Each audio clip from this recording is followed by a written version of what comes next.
So we're here at PAX East 2013. I'm Geoffrey Card. I'm the lead designer of State of Decay Lifeline. This is our new military-themed DLC for State of Decay. So State of Decay came out nearly a year ago. We've come out with one DLC back since then. This is the second one.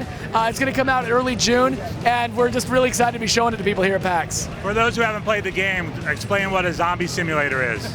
Okay, well basically, you know, most zombie games out there, it's mostly about killing the zombies. It's about the crowd of zombies is coming at you. You're trying to kill them before they kill you. Eventually, you inevitably die. Our game, we try to set ourselves a little bit apart by having it be more about the community that you're building. So you've got a base that you're building up. You're making decisions about what facilities, what skills, what you're going to go and scavenge, what resources you need. And it's just much more about sort of that long-term survival. You're not trying to just survive the moment the zombies attack. You're trying to figure out how you're going to live for the next 10 years. And this Lifeline right here, this is expanding on that idea. Do people find out what caused the zombie invasion? That's certainly one of the questions that Lifeline addresses. We've got, basically you're a military unit that's been sent in to rescue scientists and other people who might have knowledge that could help the government understand what's going on with this zombie outbreak.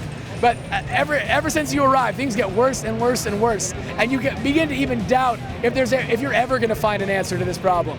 But the people you meet along the way, they all seem to have different insights about what might be causing this plague, where it might be coming from. But it's going to be up to you to rescue all these people and actually hear what they have to say. Can you talk a little about the open world aspect of the game? Sure. So the original game was in a map that I think was about 16 square miles.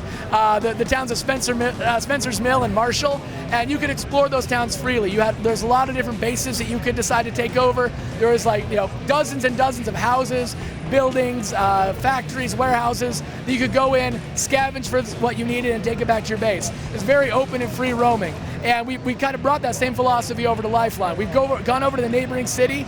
The entire downtown area is totally overrun with zombies. As you're trying to stick to the freeway, stick to the outskirts of town, and find places where there's still people surviving, and bring them back to your base so they can be airlifted out by helicopter.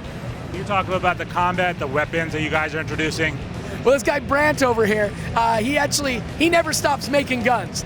We don't really make a big plan about which guns we're going to have in each DLC. He just goes home every night, makes guns, and whenever we release a DLC, we just release whatever he's been working on. So we got 40 new guns coming in with Lifeline, and actually my favorite one is the sidearm that your main character starts with. Is actually a World War II pistol that was, it's in the collection of one of our forum members. He sent a bunch of pictures of it to Brant, and Brant just put that exact gun and stuck it into the game. We really pay a ton of attention to our forum members. We like to bring them things that they've been asking for. Actually, speaking of that, we've got vehicle inventories is one of the new features that we're adding. Basically, you can run up to the back of any of the vehicles in the game, open up the trunk, and stuff inside there. So if you go scavenging somewhere and you get one of those big rucksacks on your back full of medicine or full of food, you can stuff that in the back of a car. You can get up to 6 of those stuffed in the back of the car, drive your car back to your base, and it all magically teleports right into your stash, which makes the process of scavenging, those of you out there who have been playing State of Decay know that scavenging can take a long time. It gets a lot more efficient now, and that feature is going to get patched into every version of the game. So whether you buy Lifeline or not, you're going to get vehicle inventories.